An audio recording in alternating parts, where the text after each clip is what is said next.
믿음은 크리스찬의 삶의 근간이며 믿음 충만은 하나님의 능력을 경험하는 열쇠입니다. 그렇지만 우리는 때때로 세상적인 염려와 두려움에 휩싸여서 믿음이 약해지는 것을 경험합니다. 믿음의 5가지 정의를 말씀드립니다. 첫 번째, 신뢰와 확신. 하나님께 대한 신뢰와 확신. 하나님의 말씀을 믿고 의지하는 마음, 이것이 믿음이다. 두 번째는 비접을하지 않은 것을 믿는 것이 믿음이다.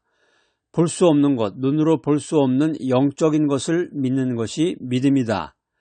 세 번째, 행동으로 표현하는 것이 믿음이다. 믿음이라는 게 단순한 마음가짐이 아니라 행동으로 표현이 돼야 이것이 믿음이다 라고 하는 것입니다. 네 번째, 하나님의 말씀을 믿는 것이 믿음이다. 성경의 말씀을 믿고 하나님의 약속을 믿는 것이 믿음이다. 5번째는 구원을 받는 통로이다. 믿음은 구원을 받는 통로가 됩니다. 신학자 폴 틸리히는 흔들리는 터전에서 믿음은 불확실성 속에서 확실성을 찾는 용기다, 이런 말을 남겼습니다. 믿음이라고 하는 것은 우리가 알 수 없는 내일과 미래를 향해서 나아갈 때 하나님을 신뢰하는 용기, 이것을 가리켜서 믿음이라고 말합니다. 히브리서 11장 1절에 보면 이런 말이 있죠. 믿음은 바라는 것들의 실상이요 보이지 않는 것들의 증거니. 오늘 이 말씀을 간직하고 믿음 충만한 삶을 향해서 나아가겠습니다. 첫 번째 바이블 메시지, 말씀과 기도는 믿음의 양식이다. 55세의 김영수 장로님은 가명입니다. 대구에서 작은 식당을 운영하고 있었는데 매일 새벽마다 식당 문을 열기 전에 성경을 읽고 기도하는 시간을 갖고 있습니다. 요즘에 자영업자들이 힘들다 그러고 식당들이 문을 닫는 식당들이 이제 많아지고 있는데, 식당이라고 하는 게 옛날부터 인기는 있었나 봐요. 자영업으로. 옛날부터 이제 전해오는 말이 있는데, 망해도 먹고는 살지 않냐 뭐 이래서 식당을 이제 하는데, 요즘 여러 가지로 쉽지 않은데, 이 김영수 장로님 식당 문을 열기 전에 성경을 읽고 기도하는 시간을 갖는다는 게 참 쉽지 않을 것 같습니다. 여러 가지로 아침에 굉장히 분주하고 바쁠 텐데, 어려운 일이 닥칠 때마다 김 장로님은 말씀을 통해서 위로를 받고 기도를 통해서 힘을 얻습니다. 장로님의 믿음은 날마다 성장하고 하나님의 은혜를 경험하면서 살아갑니다. 우리가 잘 아는 말 중에 주경야독이라는 말이 있습니다. 낮에는 밭을 갈고 밤에는 책을 읽는다, 이런 말이죠. 어려운 환경 속에서도 꾸준히 학문에 힘쓰는 것을 의미하는데, 우리가 인생 살다 보면은 쉬운 일이 하나도 없어요. 그러니까 인생에 보면은 쉬운 일은 하나도 없더라고요. 로스쿨에 가서 공부해가지고 변호사가 되는 거나 구급시험 준비해가지고 공무원이 되는 거나 똑같아요. 제가 이제 책을 많이 읽고 공부도 많이 하고 대학원도 많이 다녀가지고 제가 척하면 척입니다. 그러니까는 젊었을 때 또 뜻을 세울 때 큰 비전을 가져라, 그 말이에요. 같은 노력과 같은 인생을 살아가는데 힘든 게 다 같은 게 있는데, 꿈이 큰 사람은 로스쿨에 가서 변호사가 될 수도 있지만, 꿈이 작고 희쭈그리 해가지고 우물 안에 개구리 같은 생각을 가지고 있는 사람은 그냥 구급 공무원 시험 합격해가지고 자기 동네에서 일하다가 그런 생활에 만족하는, 전혀 다르죠. 그 비전이 전혀 다른 거예요.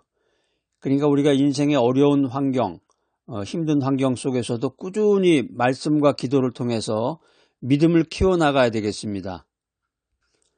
로마서 10장 17절에 보면 이런 말씀이 기록이 되어 있습니다. 믿음은 들음에서 나며 들음은 그리스도의 말씀으로 말미암느니라. 이 말씀도 제 암송 구절이에요. 뭐 짧은 거니까 한번 들으면 뭐 바로 기억이 되죠. 로마서 10장은 이 복음이 어떻게 전파되는가, 어떻게 믿음이 탄생하는가, 이것을 이제 알려주고 있죠. 믿음은 하나님의 말씀을 들을 때 생겨난다는 거예요. 믿음이라는 게 가만히 어떤 고독 가운데서 믿음이 생기는 것이 아니고 하나님의 말씀을 들어야 돼.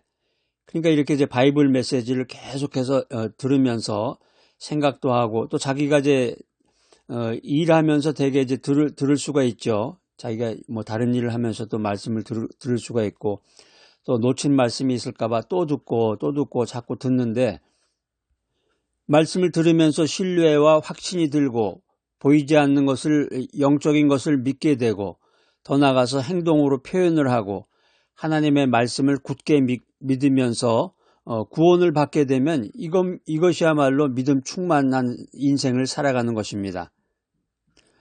하나님의 말씀은 살아있고 능력이 있다. 그래서 우리가 이 말씀을 통해서 하나님의 음성을 듣고 믿음을 키워나가야 합니다. 말씀과 기도는 믿음의 양식입니다. 우리는 꾸준히 성실하게 말씀과 기도를 통해서 믿음을 키워나가야 합니다. 말씀 충만, 믿음 충만을 위해서 계속해서 이 바이블 메시지를 들으시고 기도하시기 바랍니다. 두 번째 바이블 메시지, 성령의 인도하심이 믿음의 능력이다.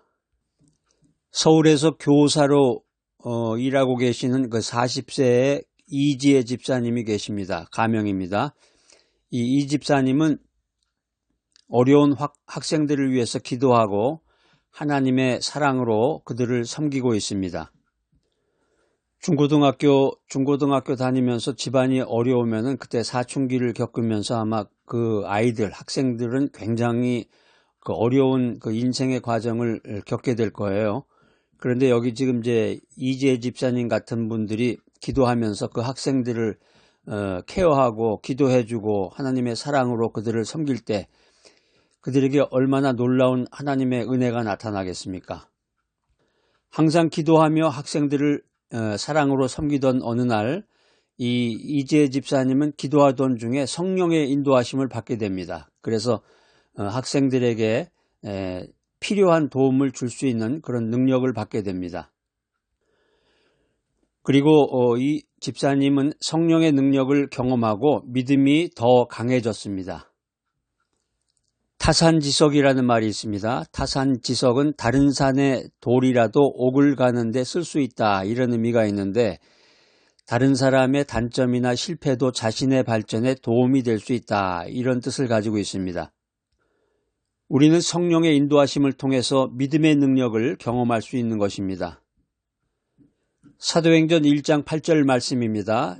자, 여러분 이거 암송구절인데 한번 외워보세요. 자, 시작. 오직 성령이 너희에게 임하시면 너희가 권능을 받고 예루살렘과 온 유대와 사마리아와 땅끝까지 이르러 내 증인이 되리라 하시니라. 이 사도행전 1장 말씀은 이제 성령에 관해서 말씀할 때 꼭 등장하는 성경 말씀이에요. 예수님께서 승천하시기 전에 제자들에게 성령을 약속하시는 장면이 이 지금 사도행전 1장에 나와 있는데 성령은 제자들에게 능력을 주고 복음을 전하는 증인이 되게 하셨습니다. 성령은 우리를 통해서 하나님의 뜻을 이루고 하나님의 일을 하게 하십니다. 우리는 성령의 인도하심을 따라서 믿음으로 살아야 됩니다. 성령의 인도하심은 믿음의 능력입니다. 성령의 인도하심이 믿음의 능력이다. 성령의 인도하심을 따라 믿음으로 살 때 하나님의 능력을 경험하게 된다. 이 사실을 여러분 믿으시기 바랍니다. 성령의 인도하심을 구하며 기도해야 되겠습니다. 성령의 능력을 의지해서 하나님의 일을 감당해야 되겠습니다. 세 번째 바이블 메시지는 믿음의 공동체는 믿음의 동역이다. 부산에 사시는 65세가 된 최순자 권사님이 계십니다. 가명입니다. 이 최순자 권사님은 봉사활동을 하고 계시는데 이 권사님이 이 교회 봉사 모임에서 믿음의 동역자들을 만나서 함께 기도하고 봉사하고 믿음을 키워나갑니다. 그러니까 우리가 이제 교회 생활하다 보면은 어렸을 때도 권사님 그러면서 되게 이제 권사님들은 기도의 어머니다. 그래가지고 이제 기도해 주시고 교회에서 무슨 행사가 있으면 이제 와서 이제 기도도 해 주시고 물질적인 도움도 주시고 권사님 이제 그런 기도의 권사님으로 우리가 기억을 하고 있는데 어려운 일이 닥칠 때마다 이 권사님은 믿음의 동역자들과 함께 기도하고 격려하고 어려움을 이겨냈습니다. 이 믿음이라고 하는 것이 믿음 충만, 믿음이라고 하는 것이 자기 혼자서만 이렇게 서 있을 수는 없고, 여러분 예전에 그 캠파이어 같은 거를 해보셨나 모르겠네. 교회에서도 이제 수련회를 가게 되면 이제 밤에 캠파이어라고 그래가지고 이렇게 모닥불 같은 거 이렇게 피워놓고 장작을 이렇게 쌓아가지고 이제 캠파이어나 그런 걸 하게 되는데, 그 장작 더미를 하나를 빼가지고 이렇게 옆에다가 놓게 되면 금방 그게 꺼져요, 불이. 결국에는 불이 죽게 되죠. 근데 장작과 장작들이 이렇게 서로 어울려가지고 불이 일어나게 되면 오래 가죠, 그게. 그래서 믿음의 공동체라는 말에 깊은 뜻이 있습니다. 믿음이라고 하는 것은 홀로 서 있는 게 아니고 공동체를 이루어야 된다는 것입니다. 우리가 잘 아는 말 중에 백지장도 맞들면 낫다, 이런 말 있잖아요. 아무리 쉬운 일이라고 해도 협력하면 쉽다는 거죠. 그래서 자기가 뜻을 함께하는 그런 믿음의 공동체 안에서 협력하고 격려하고 이런 과정을 통해서 믿음을 키워나가야 됩니다. 그래서 우리가 이제 그 멘토라는 개념도 생각해 볼 수가 있는데, 자기가 이제 마음과 뜻을 나눌 수 있는 존경할 만한 그런 멘토를 선정을 해서 그 멘토와 대화를 나누면서 그 사람으로부터 정보도 얻고 또 힘도 얻고 방향 제시를 받고 상담을 함으로써 내가 가지고 있는 그 믿음을 키워나가야 되겠습니다. 히브리서 10장 25절 말씀입니다. 모이기를 패하는 어떤 사람들의 습관과 같이 하지 말고 오직 권하여 그날이 가까움을 볼수록 더욱 그리하자. 히브리서 10장은 공동체의 중요성을 강조하고 있습니다. 공동체가 중요하다. 모이는 게 중요하다라는 거죠. 모여라. 또 현대식으로 얘기를 하면 이제 네트워킹을 형성해라. 커뮤니케이션을 나눠라. 그래서 공동체가 함께 모여서 예배하고 교제하면서 믿음을 키워나가라, 이런 메시지를 우리에게 전해주고 있습니다. 믿음의 공동체라고 하는 것은 서로를 격려하고 서로를 지지하고 믿음을 성장시키는 곳입니다. 이제 이게 잘못되면은 서로가 서로의 그 개인적인 약점이나 그 사람의 모든 정보를 알기 때문에 그 사람을 비난하거나 그 사람을 무시하는 잘못된 도구로 사용될 수가 있는데, 이것은 믿음의 행위가 아니고, 믿음의 공동체라고 하면은 서로를 격려해 줘야 돼요. 서로를 지지해 주고, 그래서 믿음이 성장될 수 있는 곳, 그곳이 바로 믿음의 공동체입니다. 그래서 우리가 이 믿음의 공동체 안에서 서로가 서로를 사랑하고 섬기고 믿음을 키워나가야 되겠습니다. 믿음이란 뭐냐? 믿음 충만은 하나님의 능력을 경험하는 삶의 비결임을 여러분 오늘 깨닫는 귀한 시간이 되시기를 바랍니다. 말씀과 기도를 통해서 믿음의 양식을 섭취하고 성령의 인도하심을 따라서 믿음의 능력을 경험하며 믿음의 공동체 안에서 믿음의 동역을 이루어 나가시기를 축복합니다. 사랑과 은혜가 풍성하신 하나님 아버지, 오늘 말씀을 통해서 저희 모두에게 믿음 충만의 비결을 알려주심을 감사합니다. 오늘부터 저희가 말씀과 기도를 통해서 믿음을 키워나가게 하여 주시옵소서. 성령의 인도하심을 따라서 믿음의 능력을 경험할 수 있도록 은혜를 베풀어 주시옵소서. 또한 믿음의 공동체 안에서 믿음의 동역을 이루어 나가게 하여 주시옵소서. 예수님의 거룩하신 이름으로 기도드립니다. 아멘.